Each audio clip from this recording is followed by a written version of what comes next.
Hi Sai Karate Illuminati, this is Noah, and I wanted to quickly address the pad holding in that video because the way that they're holding the kicking shields is actually unsafe. You can see that they're holding the pad by the ends and then they are pushing the pad out away from them.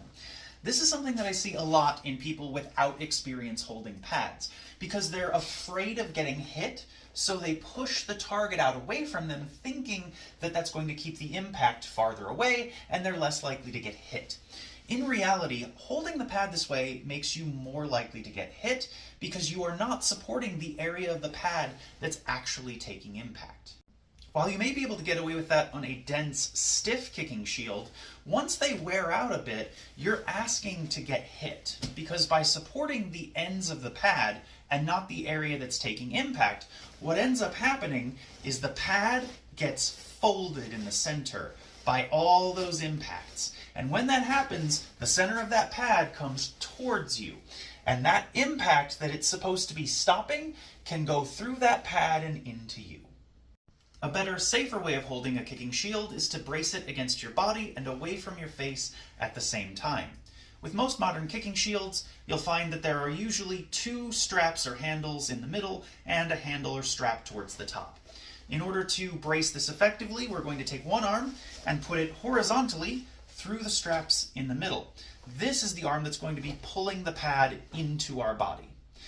We're going to take our other hand and grab a hold of that handle at the top, and that's going to be pushing away from our face.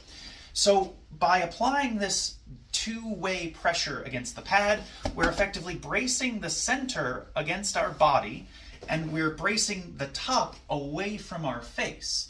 That way, any impact that happens on this pad is going to be absorbed directly into our body. There's not going to be this sort of jarring effect of the pad being shoved into us from a distance, and that top of the pad isn't going to be able to rock back and hit us in the face. On a lot of older kicking shields, you may only find the two grips in the middle, but we can use this the exact same way, putting our arm through the grips and bracing against our body and away from our face, just like we did on the more modern version. Now, if your partner is a particularly powerful striker, you may want a little bit more support behind the kicking shield, and I do have a trick for that. We're still going to put our arm horizontally through these grips, but instead of grabbing on, we're going to actually put our hand all the way through so that it protrudes from the other side. Our top hand is still going to either grab this handle or slide up underneath it to get a hold of the top of the pad. And then we're going to wrap our arms around each other. We're going to take our lower arm and grab our upper arm bicep. Essentially, this is the same type of grip that you would use for applying Hadaka Jime or the rear naked strangle. From here, you still pull that lower arm against your body and press that upper arm away from your face and brace yourself in a strong stance to absorb that impact. This works very, very well for very powerful kicks and knees.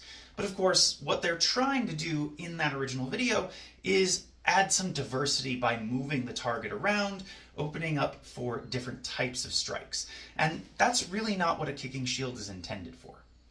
If you want to use a kicking shield to absorb a variety of different strikes, you essentially have to move your entire body in order to move the pad and still have it braced. If you're going to hold for upward kicks and knees, such as in the beginning of that video, then you may need to lean forward so that the pad is angled appropriately.